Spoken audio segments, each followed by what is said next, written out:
Now this hand is about to just go off the rails for poor Coins. A king of hearts here on the turn. Trey just has the stones. Coins can't wait for all the chips to go in the middle with his jack high flush. All of the hearts in the deck should already be accounted for based on my sweet stash. Oh look, is it top set? I think it is. Big Daddy Chaz flops the goods. And now, you know, coins can definitely get in the mix with some sort of funky cards that could have connected with this board in some way or fashion, but they're usually not going to be in his hand when he raises pre. So Big Daddy Chaz now has got to be hoping that Coins is actually sitting on an overpair.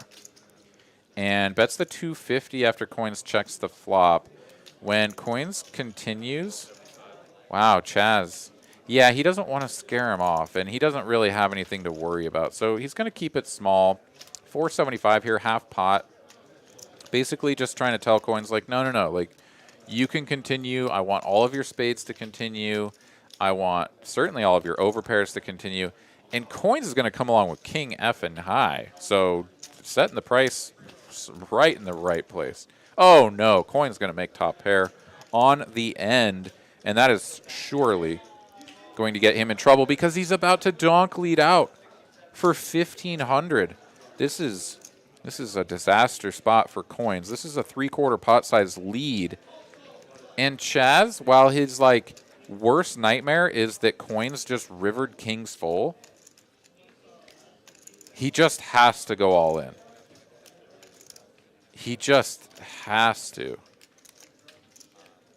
And it like just get stacked, you know, those few times that his opponent actually has kings and just hate it. But I mean, yeah, you just do.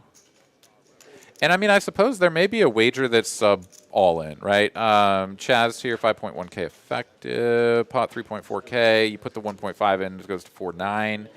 He is going to go for a size that isn't all in, doesn't want to scare his opponent off. And this is actually probably better. I mean, from just, you know, straight up standpoint, the solver is going to be like, jam it, bro. Like, you got the nuts, and you want to get paid. Your buddy just donked into you. Get paid the maximum. But Chaz makes it another 3K, and Coins does quickly pay it off. So, all right. We got ourselves a doozy right here. We got all of the littling cards. That's my word for little and middling merged together. Coins flops the best of it with a pair of fives. Pierre has a gutty and backdoor diamonds. Kevin has a gutty of his own. Coins going to bet 175 here with the bottom pair. I mean, he's got the best hand, but betting 175 here is a little bit wild. And Bink City, Pierre was like, I'm thinking of a card. How about the deuce of diamonds? And the clouds parted and the ray of sunshine came down, and sweet baby Jibbers just put that card right there on the felt. Coins is going to continue betting here. I don't think I agree with this. Your hand is not strong enough to go for value, and it's also a little too strong to bet two streets as a bluff, right? Like, at some point, you should just sort of shut things down.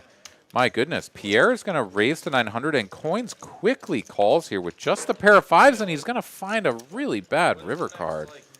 Gives him two pair, checks it over, and Pierre is going to get the value that he expects to be getting from aces up, from sevens and fives. 2.4K in the middle. Pierre should go like 1,900 or something here.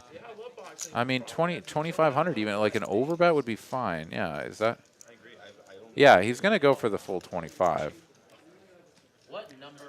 And because his hand is so disguised. I mean, the gut shot on the turn, it's just so gross. Like, how do you have this? And Coins rivering the two pair. Now you can't fold. If you just had the five, you could fold. But now, what the hell? How do you do this? How do you fold now? Let's see if Coins can somehow unhinge himself from paying this off. I don't know that he can. He's got two fistfuls of chips and two pair on the river. This feels gross, right? Like the coins of yesteryear would have snapped this off. He would have already turned his cards over, and he'd be expecting to win. And now he knows better. Now he's like, shit, man, this doesn't feel good. I've been here before. They hit me with the overbet on the end, and I lose a lot when they do this. He's going to take his time. He's going to count out these chips. I mean, he still might just pay this off. I mean, I wouldn't fault him for it either, and he is going to. But the truth of the matter is that betting the first two streets with the 7-5 is probably the first point in the hand where things kind of went wrong. Pair of fives are going around. Kevin has woken up with them this time. He's going to raise to 75 and run smack in to coins with the kings. Could this possibly be another card scanner error or something? No, I mean, coins will limp.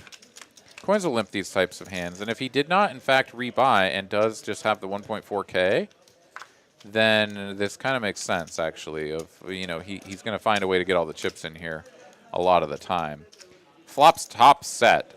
Big Daddy Chaz here completing out of the small blind. Flop's top pair, the king jack, all of the kings accounted for. And he's going to come in for what looks to be a little over a min click. No, this is a 350. Sorry, check raise to 350. I thought I just saw the 250. And coins is going to come right back at him with a click of his own. Said, is that 350? How about 700? And yeah, Chaz is like, no, I hope you have hearts. And coins is like, no, bro, I don't. You're drawing dead. Like, there's nothing in the deck that can come. Running jacks, no good. No straights, nothing. You're just dead. Bomber here going to raise it up with a couple of ducks. Gets called in every position. Flop's bottom set is ahead. Colin has an overpair to the board with a couple of sixes. Also has a gutter to the effective nut straight. Whole bunch of checks. Bomber will bet 85. Small bet, but 6 ways. You probably don't have to bet very much. Although, I think any ace is going to be sort of incentivized to come along for this side. Oh, I take it back. Colin is just the only caller. There was an ace in there. Slicer is just done with his ace. Didn't have any backdoor diamonds to go for, so, oh my good lord. Okay. Set over set here. Bomber getting very unfortunate. However, neither player feeling probably particularly great about the texture here, because while Colin does have the top set, there is also a one-liner to a straight. He is going to go for value, though. I like this, and I think particularly being in position, right? Like, he can bet here and then allow George to kind of define his hand. And George is going to define it as all in. And this is gross. This is so gross for Colin. 2.1K ship. 1.8K to call. And Colin, this is such a gross spot. Because you sort of expect that, like, yeah, you can just bet 225 here, and you're going to get called by all of the hands that you beat. Actually likes his hand. And when his opponent doesn't snap him off, right? Like, he's like, I got this, man. Like, I want this dude to have pocket tens and just have, like, just give me no credit here, right? Like, that's what George is thinking. He's certainly not thinking, I'm turning my deuces into this, like, omega bluff to get sixes, set of sixes to fold. But he's just kind of like, no, I have a set, and this board sucks, and, like, I just want to win now. And that's what I presume that's what he's doing. Fold. Colin folds. Colin folds the best hand, and I mean, what do you do here with sixes? I want to know. Drop. Colin raising the nines from the hijack. Coins calling from the small blind. JC. And even Trey is going to get in there. Trey's like, I haven't played a pot in a while. I would like a couple of deuces, please. The poker god says no.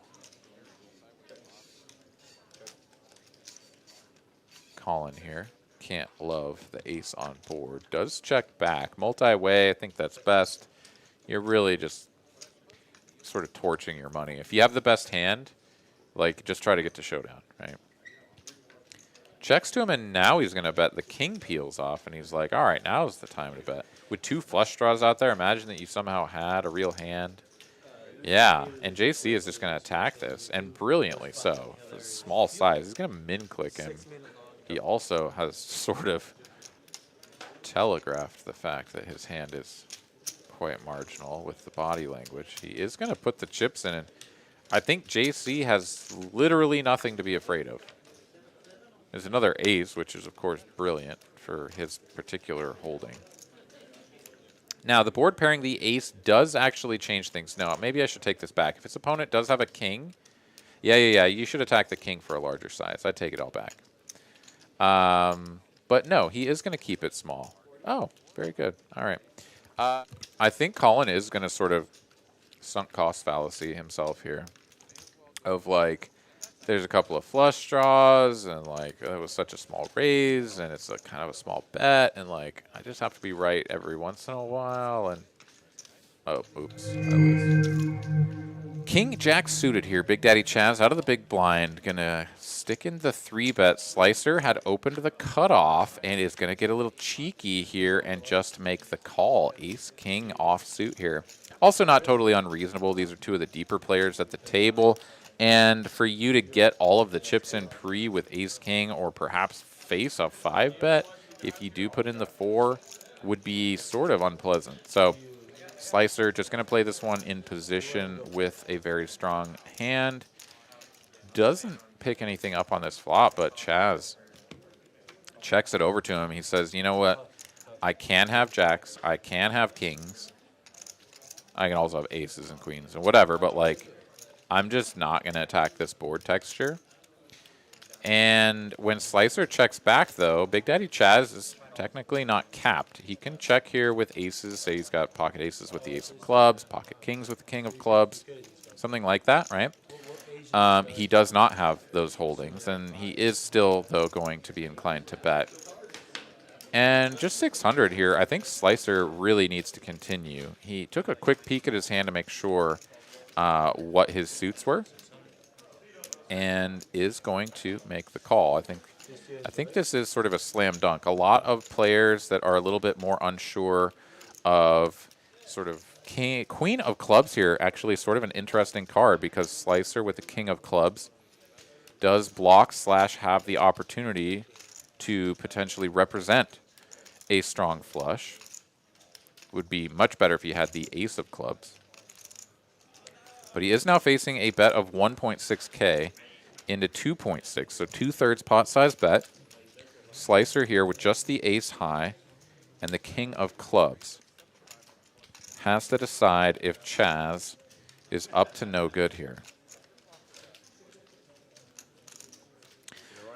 You are going to chop a lot of the time. A lot of the time is a non-zero amount of the time that is actually fairly significant, right? Like if you chop this pot 1 out of 10 times, that can influence your decision a lot. And he's going to make the call, and he's going to win with ace high. But I think is the flop check, right? That's crazy. If I went to college not knowing anyone, that's so easy to make. Rubber Toad here says the default should be always call Chaz on the river. Well, I think I think you might be paying that man some money if you always call him on the river. But a lot of it is just experience with the game, understanding who your opponents are, understanding their tendencies, and then even just sometimes the game just kind of plays itself. Now, this hand is about to just go off the rails for poor coins, as they both flopped a heart flush draw. Trey bets 225, coins calls. King of hearts here on the turn. Trey just has the stones, bets 425, and now coins can't wait for all the chips to go in the middle with his jack high flush draw, or jack high flush. All of the hearts in the deck should already be accounted for. No heart on the river, and Trey gets it all. Even a heart on the river could be challenging for coins to get away from, but it is just a 9 of clubs. Doesn't change anything. Both players still sitting on their respective flushes. And I think, yeah, Trey's just going to have to go all in and try to get it all. Yeah, he does. And coins will inevitably and eventually make this call. Your hand is far too strong to fold. Your opponent will do this with a set because they would call you if you went all in, so they may as well go for the value and hope that you have 2 pair, right? Trey has a set of 4s, and you have 8-7, right? Like, he doesn't want to just be like, I'm afraid of the flush and check, and then you just check behind with 2 pair. No, he could have gotten it all, or he could have gotten a lot of chips from 8-7 or something. Coins goes all in. Trey makes the call.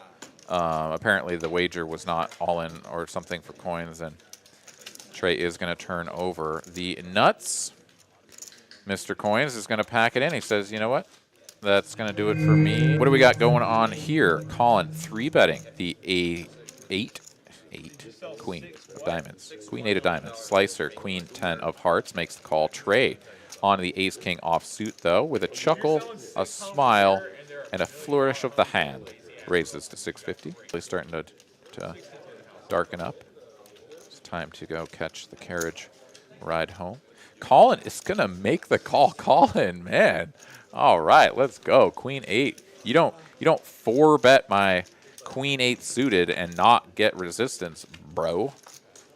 That's going to bring Slicer in there too, and Slicer's actually going to flop quite well here. Gets the up and down straight draw. Trey has the best hand with ace high, 2 overcards, backdoor clubs. But Colin is in the mix here too. He drills a 10 or a diamond or something, a 10 of diamonds on the turn, right? Like, he's got some favorable cards. Going to be tough to find one, but actually, he doesn't give a shit, man. Colin is here to play. Bet a 750. Colin really doesn't even think that hard before he makes the call, and Slicer's like, I'm getting a really great price here. I get to close the action with an up and down straight draw. And yeah, I'm out of position, but like 750, that was a reasonable number. Oh, don't give me a pair. Slicer didn't want a pair, but honestly, he just made the best hand. And check, check. Over to Colin, who has now also turned a queen. And he's going to bet this one for protection. Says, I've got a pair now, the top pair. And while my kicker kind of sucks, I still do have a draw to go with it. And I want you guys to fold. Also by playing this one in the cutoff, right? Like, Colin gets to bet and have the sort of natural flow of the game be a check to him on the river. I built this pot up. Nasty card comes no matter what. There's a bunch of those that I don't want to see, but they're there. They're in the deck. And do I need this pot to be bigger? I mean, what am I hoping here, right? Like, I bet the 1.3K, I get called, and the deuce of hearts comes off, and then, yeah, I mean, I guess that's fine. Then it checks to you, and you check behind, and you just kind of squint at it from the side, and you're like, do I win? 7 of diamonds here on the end. A diamond and another straightening card, a little too late here for Colin. And honestly, this might just go check, check, check, right? I mean, this isn't one of the scariest cards in the deck that could have rolled off, and it is. Check, check, check, check, check. Slicer will show the queen and the 10, and Colin is going to be like, oh, god damn it, really? If you enjoyed this video, how about you watch another right now? Go ahead.